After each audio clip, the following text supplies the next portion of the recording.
Hi எல்லோருக்கும் வணக்கம். Bigg Boss season 9 Tamil. இந்த வீடியோவில் அரங்கில் இருந்தவர்கள் பார்த்தீங்க அப்படின்னா, இந்த திவ்யா பயங்கரமான ரோஸ்ட் அப்படின்றது நம்ம ஏற்கனவே தெரியும்.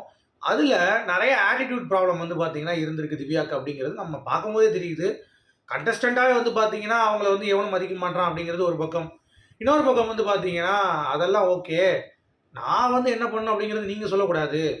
நான் உங்ககிட்ட கரெக்டாக இருந்தேன்னா நீங்கள் கரெக்டாக இருந்தீங்கன்னா நான் கரெக்டாக இருப்பேன்.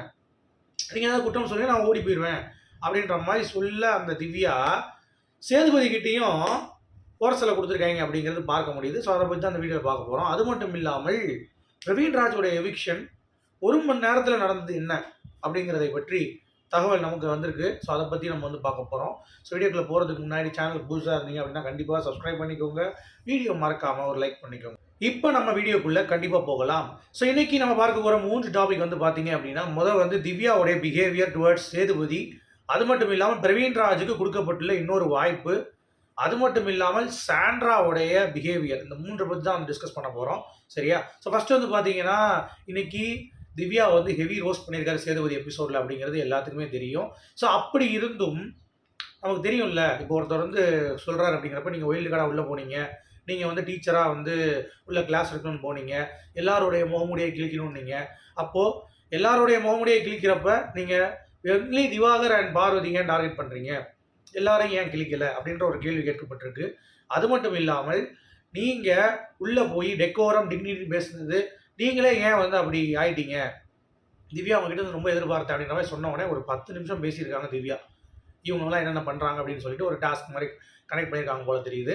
ஸோ அதில் 10 நிமிஷம் பேசியிருக்காங்க அப்படிங்கிறது நமக்கு தகவல் வருது. ஸோ இதில் நமக்கு தெரிஞ்ச ஒரு விஷயம் என்ன அப்படின்னா, அவங்களோட ஆட்டிடியூடு தான். அவங்க பேசுனது எல்லாம் பார்த்தீங்கன்னா ஓரளவுக்கு பாயிண்ட்ஸ் நல்லா தான் இருந்துச்சு அப்படின்ற மாதிரி சொல்கிறாங்க. ஆனாலும் அவங்களுடைய அந்த ஆட்டிடியூட் டுவர்ட்ஸ் த கண்டஸ்டண்ட்டாக இருக்கட்டும், டுவர்ட்ஸ் த ஹோஸ்ட்டாக இருக்கட்டும், நீட்ஸ் டு பி அட்ரஸ்ட் அப்படிங்கிறது தான் நமக்கு கிடைத்த தகவல்.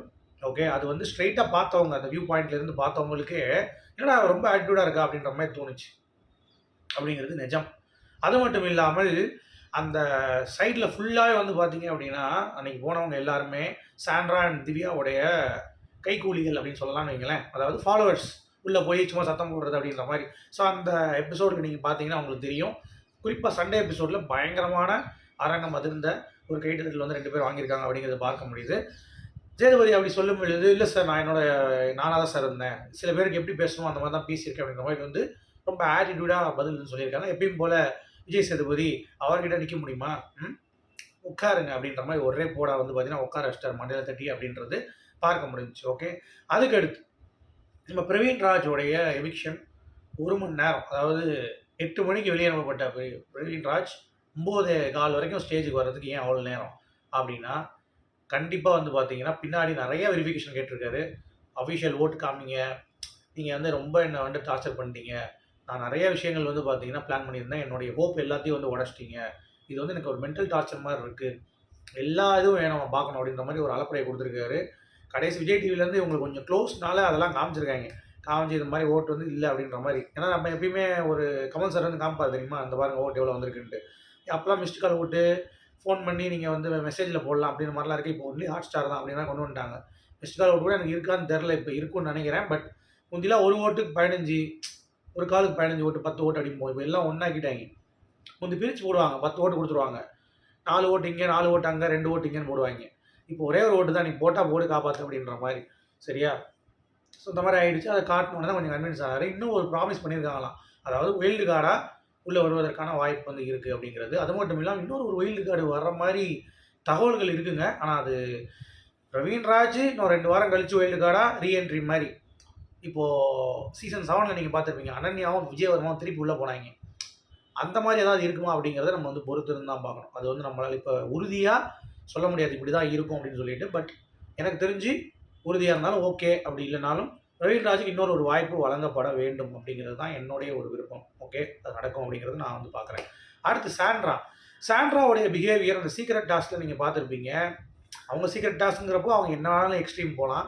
இவங்க ப்ராங்க் அப்படிங்கிறப்ப அடித்து அவங்க நம்பர் வைக்கிறதுக்கு பண்ணுறதுக்கு அது தப்பு அப்படின்ற சொல்கிறது என்ன நியாயம்?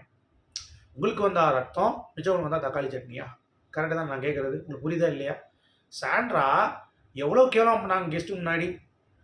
அதெல்லாம் இப்போ வந்து டாஸ்க்காக தான் பண்ணேன்னு சொல்லி ஈஸியாக சொல்கிறாங்கல்ல. ஐயோ பாவமாக இருந்துச்சு வியா நான் பக்கம் திவாகரை பார்க்க. இப்போ ஹர்ட் பண்ணியிருக்கீங்கல்ல. அதே மாதிரி தான் இங்கேயும் ஒரு ப்ராங்க்கு எக்ஸ்ட்ரீம் போகிறாங்க. கண்டென்ட் வேறு நீங்கள் கொடுக்கல. இந்த கண்டென்ட் தான் வச்சு எல்லாரும் ஓட்டிகிட்டு இருந்தோம். அப்படிங்கிறப்ப என்ன தப்பு இருக்குதுல்ல? அதை நீங்கள் அப்ரிஷியேட் தானே பண்ணணும். அதை விட்டு நீங்கள் டவுன் பண்ணுற மாதிரி நீங்கள் பேசிகிட்டு இருந்தீங்கன்னா அது எப்படி வந்து ஃப்ரூட்ஃபுல்லாக இருக்கும்? சரியா? ஸோ சாண்ட்ரா இந்த இடத்தில் டபுள் ஃபேஸ் காட்டுறாங்க அப்படிங்கிறது பார்க்க முடியும். ஸோ உங்களுடைய கருத்துக்கள் என்ன அப்படிங்கிறத சொல்லுங்கள். மீண்டும் அடுத்த சூப்பரான சந்திப்போம். அது வரைக்கும்